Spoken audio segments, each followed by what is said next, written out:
तारीख की वाणी है। प्रातः मुरली। ओम शांति। बाप दादा मधु। मीठे बच्चे, याद में रहकर हर कर्म करो तो अनेकों को तुम्हारा साक्षात्कार होता रहेगा। अगर बाबा को याद करके जो भी हम काम कर रहे हैं, खाना बना रहे हैं, सो रहे हैं, जो भी कर रहे हैं, बाबा को याद रखें, तो जब कोई हमें देखेगा तो जैसे उसे हमारे देवताई स्वरूप का साक्षात्कार होगा। या हम किसी को याद करते हैं, कोई घर से दूर भी बैठा है, तो भी उसे जैसे हमारा साक्षात्कार होगा। तो बाबा ने कहा तुम्हारा साक्षात्कार होता रहेगा। प्रश्न है, संगम युग पर किस विधि से अपने हृदय को शुद्ध बना सकते हो? उत्तर, याद में रहकर भोजन बनाओ और याद में खाओ तो हृदय शुद्ध हो जाए, माना एकदम शांत हो जाएगा मन। इधर उधर ज्यादा भागेगा दौड़ेगा नहीं। बाबा की याद में खाओ, बाबा की याद में बनाओ। संगम युग पर तुम ब्राह्मणों द्वारा बनाया हुआ पवित्र ब्रह्मा भोजन देवताओं को भी बहुत पसंद है। जिनको ब्रह्मा भोजन का कदर रहता, वह थाली धोकर भी पी लेते। महिमा भी बहुत है। याद में बनाया हुआ भोजन खाने से ताकत मिलती है, हृदय शुद्ध होता है। इसलिए जब भी भोजन बनाएं या खाएं, उस समय जरूर बाबा को याद करें। उससे बीमारियां भी खत्म होती हैं। इसलिए बाबा ने कहा, खाते समय और बनाते समय याद रखें। ओम शांति। संगम पर ही बाप आते हैं। रोज बच्चों को कहना पड़ता है कि रूहानी बाप रूहानी बच्चों को समझा रहे हैं। ऐसा क्यों कहते हैं कि बच्चे अपने को आत्मा समझो? कल भी पूरी मुरली आत्मा के ऊपर थी। बच्चों को ये याद पड़े बरोबर बेहद का बाप है। आत्माओं को पढ़ाते हैं, सर्विस के लिए भिन्न भिन्न पॉइंट्स पर समझाते रहते हैं कि हमें आगे जाकर दूसरों को कैसे समझाना है, उसके ऊपर समझाते रहते हैं। बच्चे कहते हैं सर्विस नहीं है। बच्चे बाबा से कहते हैं, बाबा सर्विस किसकी करें, सर्विस है ही नहीं है, तो हम बाहर में सर्विस कैसे करें? बाप सर्विस की युक्तियां तो बहुत ही सहज बतलाते हैं। चित्र हाथ में हो, रघुनाथ का काला चित्र भी हो, गोरा भी हो। श्री कृष्ण का व श्री नारायण का चित्र गोरा भी हो, काला भी हो, बल छोटे चित्र ही हो। बाबा ने कहा, वो चित्र बस आपके पास हो, उनको उनसे उन पे समझाओ। श्री कृष्ण का इतना छोटा चित्र भी बनाते हैं। तुम मंदिर के पुजारी से पूछ सकते हो, इनको काला क्यों बनाया है? अब आप देखो, जितने भी भगवान हैं वो धीरे धीरे सब उनके काले वर्जन या एकदम ब्लू वर्जन आते जाते हैं। तो किसी को नहीं पता कि इनको काला काला क्यों बना रहे हैं। तो तुम्हारे पास बहुत अच्छे अच्छे गोरे भी वास्तव में, बाबा ने कहा कि तुम मंदिर के पुजारी से पूछ सकते हो इनको काला क्यों बनाया है, जबकि असुल गोरा था। पहले तो गोरे थे, वास्तव में तो शरीर काला नहीं होता है। तुम्हारे पास बहुत अच्छे अच्छे गोरे गोरे भी रहते हैं, परंतु इनको काला क्यों बनाया है? ये तो तुम बच्चों को समझाया गया है, आत्मा कैसे भिन्न भिन्न नाम रूप धारण करते नीचे उतरती। काला मतलब ये आत्मा जब पतित हो जाती है तो वो काली हो जाती है। जब से काम चिता पर चढ़ती है तब से काला बनती। काम विकार में मेन जाने से काली बन जाती है। जगतनाथ व श्रीनाथ द्वार में ढेर यात्री होते हैं, तुमको निमंत्रण भी मिलते हैं। बोलो, हम श्रीनाथ के 84 जन्मों की जीवन कहानी सुनाते हैं। भाइयों और बहनों आकर सुनो। अब बाबा बता रहे कि भाई शिवनाथ जाओ, कहीं पे भी जाओ, वहां तुम कह सकते हो कि इनके 84 जन्मों की कहानी हम सुनाते हैं। ऐसा भाषण और कोई तो कर ना सके। तुम समझा सकते हो ये काला क्यों बने हैं। हर एक को पावन से पतित जरूर बने। देवताएं जब वाम मार्ग में गए हैं तब उन्हें काला बनाया है। काम चिता पर बैठने से आयरन एजेड बन जाते हैं। आयरन का कलर काला होता है, सोने का गोल्डन, उनको कहेंगे गोरे। वही फिर 84 जन्मों के बाद काले बनते हैं। सीढ़ी का चित्र भी जरूर हाथ में हो। अब बाबा बता रहे भी कैसे समझाओ। पहले तो गोरे काले का बताया, फिर उसके बाद बोला कि भाई जो सीढ़ी का चित्र है जिसमें वो उतर रहे हैं वो जरूर हो। सीढ़ी भी बड़ी हो तो कोई भी दूर से देख सकेंगे अच्छी रीति, और तुम समझाएंगे कि भारत की ये गति है। लिखा हुआ भी है उत्थान और पतन। बच्चों को सर्विस का बहुत शौक होना चाहिए। समझाना है ये दुनिया का चक्र कैसे फिरता है। Golden age, silver age, copper age, फिर यह पुरुषोत्तम संगम युग भी दिखाना है। भल बहुत चित्र नहीं उठाओ, बाबा ने कहा जब किसी को समझाना है तो बहुत ज्यादा चित्र उठाने की जरूरत नहीं है। सीढ़ी का चित्र तो मुख्य है भारत के लिए। तुम समझा सकते हो अब फिर से पतित से पावन तुम कैसे बन सकते हो। अब देखो दिन पे दिन कैसे आत्माएं और ज्यादा पतित पतित होती चली जाती हैं। पतित पावन तो एक ही बाप है। उनको याद करने से सेकंड में जीवन मुक्ति मिलती है। तुम बच्चों में ये सारा ज्ञान है। बाकी तो सब अज्ञान नींद में सोए हुए हैं। भारत ज्ञान में था तो बहुत धनवान था। अभी भारत अज्ञान में है तो कितना कंगाल है। ज्ञानी मनुष्य और अज्ञानी मनुष्य होते हैं ना। देवी देवता और मनुष्य तो नामी ग्रामी है। देवताएं सतयुग त्रेता में, मनुष्य द्वापर कल युग में। देवताएं होते हैं सतयुग त्रेता युग में और मनुष्य होते हैं द्वापर कल युग में। बच्चों की बुद्धि में सदैव रहना चाहिए सर्विस कैसे करें। ऐसे नहीं हम घर पे हैं हम कहाँ जाएंगे। मनसा सेवा तो कर सकते हैं और अगर कोई आ जाए एकदम मिलने जुलने उसको तो समझा सकते हैं। तो उसके लिए पॉइंट्स तो बुद्धि में होने चाहिए। तो वो तो पहले से सोच के रखने पड़ेंगे। तो वह भी बाप समझाते रहते हैं। सीढ़ी का चित्र समझाने के लिए बहुत अच्छा है। बाप कहते हैं गृहस्थ व्यवहार में रहो। शरीर निर्वाह के लिए धंधा आदि तो करना ही है। जिस्मानी विद्या भी पढ़नी है। बाकी जो टाइम मिले तो सर्विस के लिए ख्याल करना चाहिए। हम औरों का कल्याण कैसे करें। यहाँ तो तुम बहुतों का कल्याण नहीं कर सकते हो। यहाँ तो आते ही हो बाप की मुरली सुन। मधुबन में है वहां कैसे कल्याण करेंगे। वहां तो सारे ही ब्राह्मण है। तो बाबा ने कहा वहां पे तुम मुरली सुनने आते हो। इसमें ही जादू है। बाप को जादूगर कहते हैं ना। बाप जादूगर है तो मुरली सुनाने में जादूगर है और किसी चीज में नहीं है। हाँ गाते भी हैं मुरली तेरी में है जादू। तुम्हारे मुख से जो मुरली बजती है उसमें जादू है। मनुष्य से देवता बन जाते हैं। ऐसा कोई जादूगर होता नहीं सिवाय बाप के। गायन भी है मनुष्य से देवता किए करत ना लागी वार। पुरानी दुनिया से नई दुनिया होनी जरूर है। पुरानी का विनाश भी जरूर। इस समय तुम राजयोग सीखते हो तो जरूर राजा भी बनना है।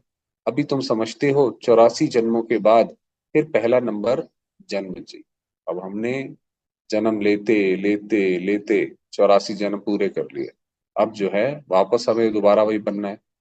क्योंकि वर्ल्ड की हिस्ट्री ज्योग्राफी रिपीट होती है। सतयुग त्रेता जो भी होकर गया है सो फिर रिपीट होना है जरूर। तुम यहाँ बैठे हो तो भी बुद्धि में ये याद करना है कि हम वापस जाते हैं। फिर सतो प्रधान देवी देवता बनते हैं। उनको देवता कहा जाता है। अभी मनुष्यों में देवी गुण नहीं। तो अभी तो आप देख रहे हैं कैसे अवगुण है मनुष्यों में। तो सर्विस तुम कहाँ भी कर सकते हो। सारी बातों का सार ये निकला कि भाई अब दुनिया में इतने सारे मनुष्य हैं कोई भी दैवी गुण वाला नहीं है तो यानी सबको सुना सकते हो। तो बाबा ने कहा हर जगह कर सकते हो सर्विस। तो कितना भी धंधा आदि हो गृहस्थ व्यवहार में रहते भी कमाई करते रहना। इसमें मुख्य बात है पवित्रता। तो ज्ञान कब सुना पाएंगे कोई हमारा ज्ञान कब सुनेगा जब हमारे अंदर पवित्रता होगी। प्योरिटी है तो पीस प्रॉस्पेरिटी। माना पवित्रता है तो जीवन में सुख शांति भी जरूर होगी। ऐसा नहीं है कि वो मिसिंग होगी। इससे ही पता पड़ सकता है कि हमारे जीवन में कितनी पवित्रता है। कंप्लीट प्योर बन गए तो फिर यहाँ नहीं रह सकते।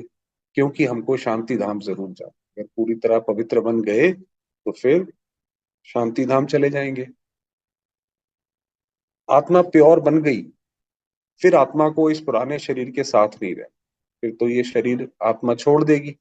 जैसे ही वो पूरी तरह से प्योर हो गई तो ये शरीर छोड़ देगी फिर। ये तो इम्प्योर है ना। 5 तत्व ही इम्प्योर है। शरीर भी इनसे ही बनता है। भाई ये शरीर किससे बना है। जल वायु अग्नि जो धरती आसमान ये 5 तत्व है। जब यही इम्प्योर है आत्मा प्योर हो गई तो फिर आत्मा इन शरीर में नहीं रह सकती है इसलिए छोड़ देती है। इनको मिट्टी का पुतला कहा जाता है। ये शरीर क्या है इन्हीं पांचों का मिट्टी का पुतला बना हुआ है। 5 तत्व का एक शरीर खत्म होता है दूसरा बनता है। आत्मा तो है ही। आत्मा कोई बनने की चीज नहीं है। शरीर पहले कितना छोटा फिर कितना बड़ा होता है कितने ऑर्गन्स मिलते हैं जिससे आत्मा सारा पार्ट बजाती है। ये दुनिया ही वंडरफुल। सबसे वंडरफुल है बाप जो आत्माओं का परिचय देते हैं। हम आत्मा कितनी छोटी हैं। आत्मा प्रवेश करती है, हर एक चीज वंडरफुल है। जानवरों के शरीर आदि कैसे बनते हैं, वंडर है। अब देखो ये कैसे ये कुदरत चलती है, शरीर छोटे से बड़ा बड़ा बड़ा बड़ा होता जाता है, जब तक उसके अंदर आत्मा है शरीर सब बढ़ रहा है, आत्मा निकल गई खत्म हो गया वो।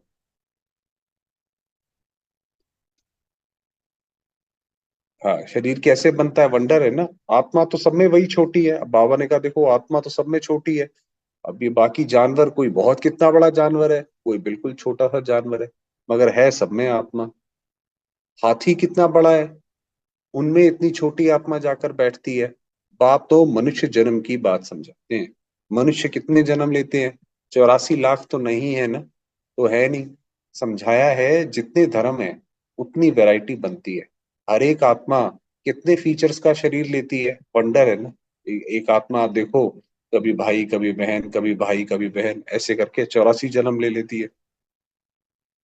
फिर जब चक्र रिपीट होता है, हर जन्म में फीचर्स नाम रूप आदि बदल जाते हैं, क्योंकि आत्मा आपको पता है पहले सत्व प्रधान होती है, बहुत अच्छा शरीर मिलता है। तो जैसे जैसे वो नीचे गिरती जाती है, उसके शरीर की बनावट और ताकत सब वैसे वैसे बदलती चली जाती है, तो फीचर्स बदलते जाते हैं। ऐसे नहीं कहेंगे कृष्ण काला कृष्ण गोरा, नहीं। उनकी आत्मा पहले गोरी थी, फिर 84 जन्म लेते लेते काली बनी। तुम्हारी भी आत्मा भिन्न भिन्न फीचर्स, भिन्न भिन्न शरीर लेकर पार्ट बजाती है। हमारी भी आत्मा ने बहुत सारे ऐसे करके पार्ट बजाए हैं। ये भी ड्रामा है। ये एक जैसे समझो एक खेल जैसा ये चलता रहता है, भाई एक शरीर लिया दूसरा लिया, फिर वो छोड़ा दूसरा लिया।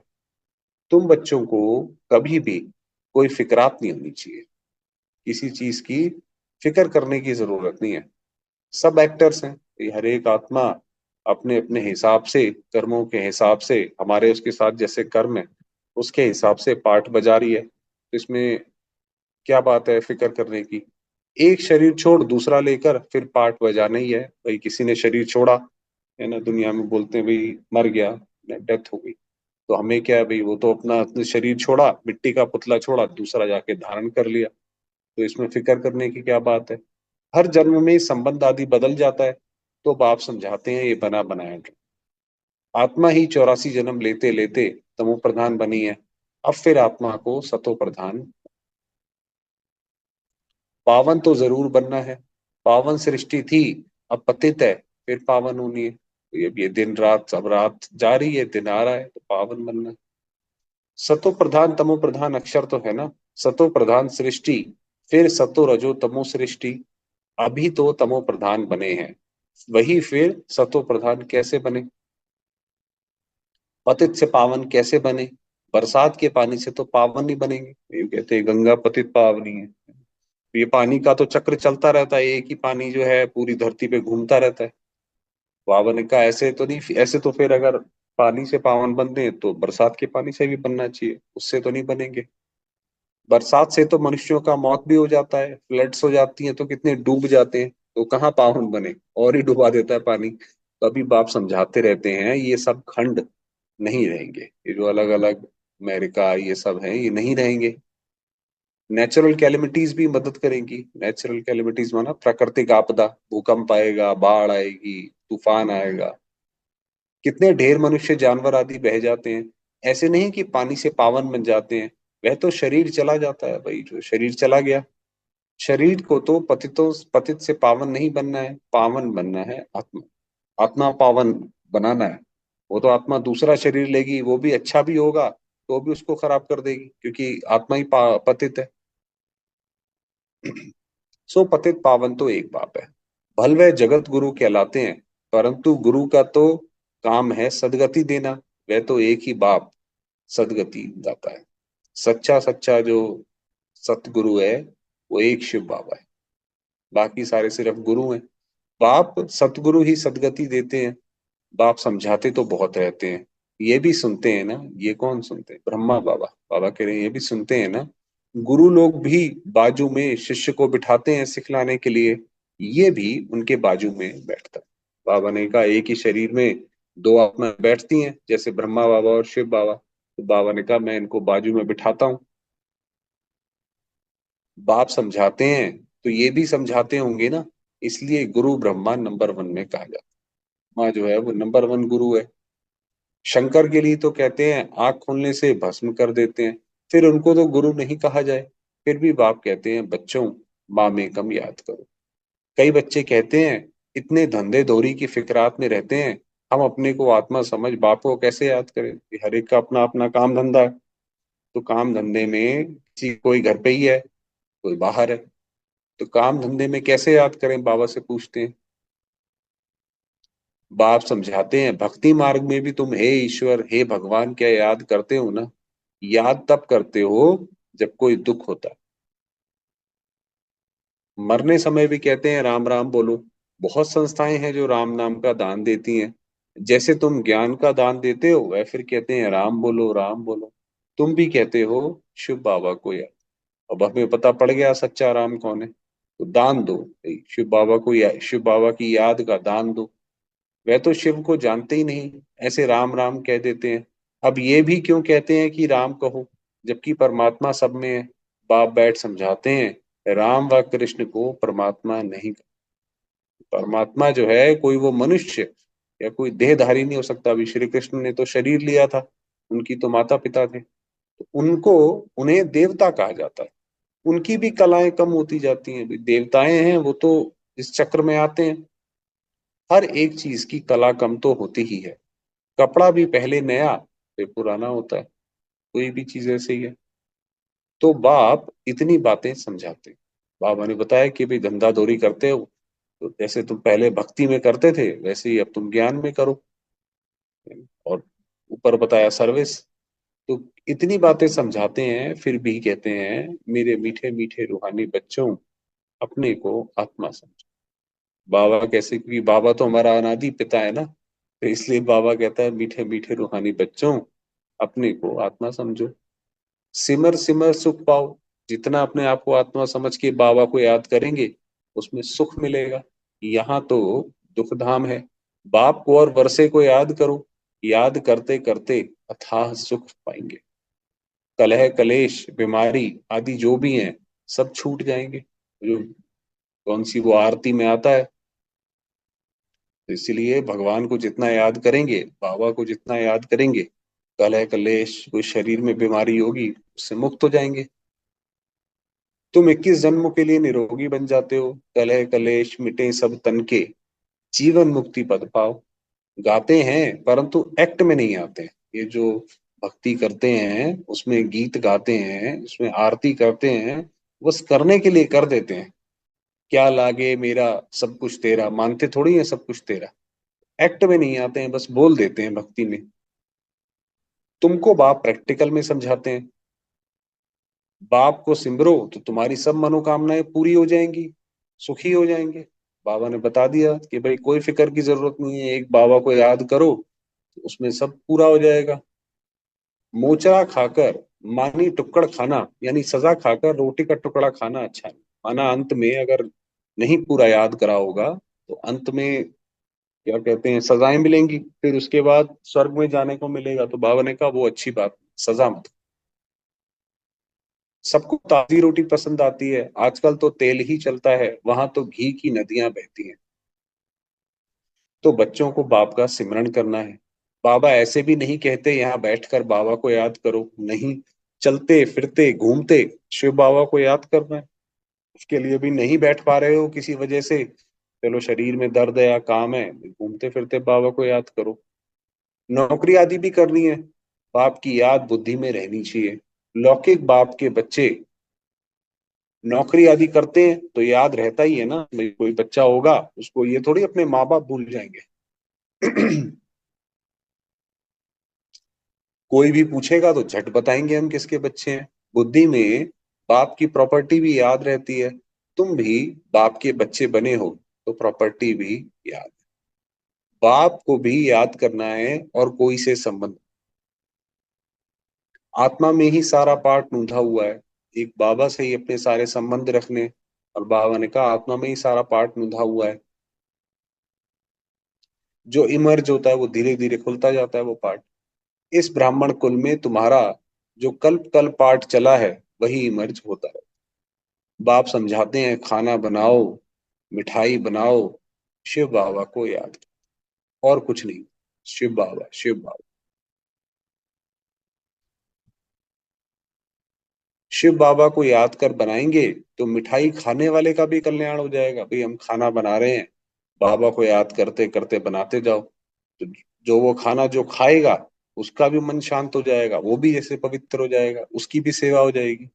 कहाँ साक्षात्कार भी हो सकता है। बाबा ने कहा भाई आप बाबा को याद करके काम कर रहे होगे, कोई आएगा आपसे मिलेगा, उसको आपका साक्षात्कार हो जाएगा, उसको आपके रूप में देवी दिखाई पड़ेगी, है ना। साक्षात्कार हो सकता है। ब्रह्मा का भी साक्षात्कार हो सकता है। शुद्ध अन्न पड़ता है तो ब्रह्मा का, श्री कृष्ण का, शिव का साक्षात्कार कर सकते हैं। बाबा जैसे थोड़ा सा लालच देते हैं कि भाई साक्षात्कार कर सकते हैं, ब्रह्मा है यहाँ, ब्रह्मा कुमार कुमारियों का नाम तो होता है ना। बहुतों को साक्षात्कार होते रहेंगे क्योंकि बाप को याद करते हो ना। बाबा को याद करेंगे तो साक्षात्कार होते रहेंगे। तो अब ये ध्यान में रखें आज ये बात, बाबा को याद करके सारे काम करें, क्या पता कोई हमें ही साक्षात्कार हो जाए।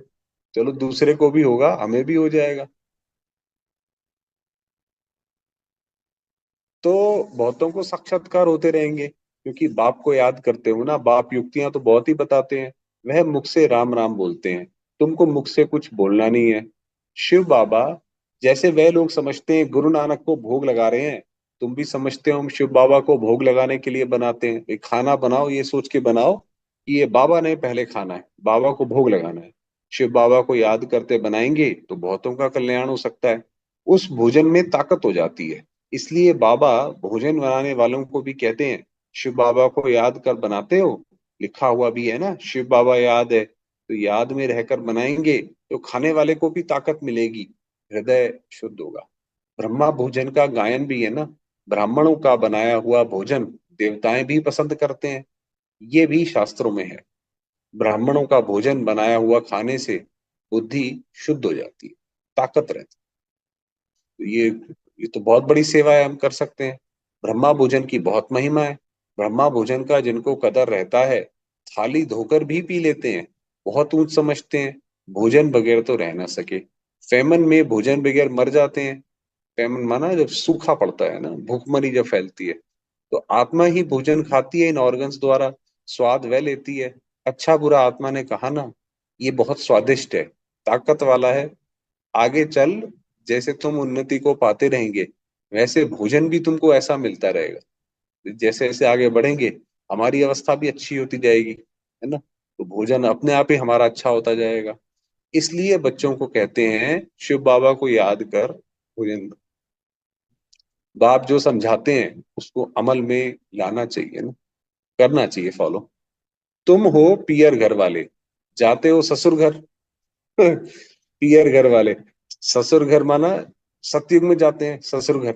सूक्ष्म वतन में भी आपस में मिलते हैं, भोग ले जाते हैं। जब हम भोग लगाते हैं तो सूक्ष्म वतन में बाबा को याद करते हैं। देवताओं को भोग लगाते हैं ना, देवताएं आते हैं, तुम ब्राह्मण वहां जाते हो, वहां महफिल लगती है। सत सूक्ष्म वतन में ये महफिल लगती है। कितनी बार संदेश लेने जाती हैं बहनें तो वो देखती हैं। अच्छा, मीठे मीठे से खिलते बच्चों प्रति माता पिता बाप दादा का याद प्यार और गुड मॉर्निंग। रूहानी बाप की रूहानी बच्चों को नमस्ते। हम रूहानी बच्चों की रूहानी बाबा को याद प्यार और धारणा के लिए मुख्य सार है, किसी भी बात की फिक्रात नहीं करनी, कोई भी फिक्र नहीं करनी। आज पूरे दिन ऐसी कोई भी बात आए तो फिक्र नहीं करो, क्योंकि ये ड्रामा बिल्कुल एक्यूरेट बना हुआ है। इस ड्रामा में कुछ भी ऐसी अनहोनी नहीं हो सकती या गलत नहीं हो सकता, चिंता नहीं करो। सभी एक्टर्स इसमें अपना अपना पार्ट बजा रहे हैं, भाई हर एक आत्मा अपने हिसाब से अपना बेस्ट पार्ट बजा रही है। दुखी होने की क्या बात है। जीवन मुक्त पद पाने व सदा सुखी बनने के लिए अंदर में एक बाप का ही सिमरन, मुख से कुछ भी बोलना नहीं है। भोजन बनाते व खाते समय बाप की याद में जरूर रहना है। बाबा को याद करके सारा भोजन बनाओ और खाओ। वरदान दिया, स्वार्थ, ईर्ष्या और चिड़चिड़ेपन से मुक्त रहने वाले क्रोध मुक्त भव। कोई भी विचार भले दो, सेवा के लिए स्वयं को ऑफर करो, लेकिन विचार के पीछे उस विचार को इच्छा के रूप में बदली नहीं करो कि भाई नहीं मैंने बोला है ना ये वाला तो जरूर करो। नहीं, जो आपने देना है अपना दो। उसके बाद अगर नहीं भी वो पूरा होता है तो उसमें चिड़चिड़ाओ नहीं, है ना, गुस्से में नहीं आओ कि भी मेरी तो बात कोई मानता नहीं है, ऐसे नहीं। जब संकल्प इच्छा के रूप में बदलता है तब चिड़चिड़ापन आता है, वही है। जब चिड़चिड़ापन आएगा फिर लेकिन निस्वार्थ होकर विचार दो, हर बात में निस्वार्थ रहो।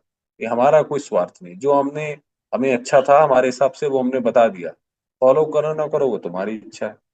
स्वार्थ रखकर नहीं, मैंने कहा तो होना ही चाहिए ये नहीं सोचो। ऑफर करो, क्यों क्या में नहीं आओ, ये भाई ऐसा क्यों ये करते हैं, है ना, अब ये क्या करेंगे, उन सब में मत जाओ। नहीं तो ईर्ष्या घृणा एक एक साथ ही आते हैं। स्वार्थ या ईर्ष्या के कारण भी क्रोध पैदा होता है। ये अगर ज्यादा हम सोचेंगे, क्यों भाई इन्होंने क्यों नहीं बात मानते हैं हमारी, हम इतनी अच्छी सलाह दे रहे हैं, ये ऐसे क्यों करते हैं, तो उसमें फिर ईर्ष्या और घृणा आती है, ये भी इनको तो बताना ही भी खराब है? इनको क्यों बताएं, हम ये बात तो मानते नहीं है, तो ईर्ष्या घृणा भी आ जाएगी। तो इसलिए स्वार्थ या ईर्ष्या के कारण भी क्रोध पैदा होता है, अब इससे भी मुक्त बनो, तो फिर क्रोध ही आना बंद हो जाएगा। स्लोगन दिया, शांति दूत बन, सबको शांति देना, यही आपका ऑक्यूपेशन। हमारी अवस्था ऐसी हो कि हमारे पास कोई भी आए, किसी से बात करे तो उसको शांति अनुभव, तब हम कहलाएंगे सच्चे शांति दूत। जब ये काम धंधा करेंगे, काम लेकर। चलिए, ओम शांति। बाबा को थोड़ी देर याद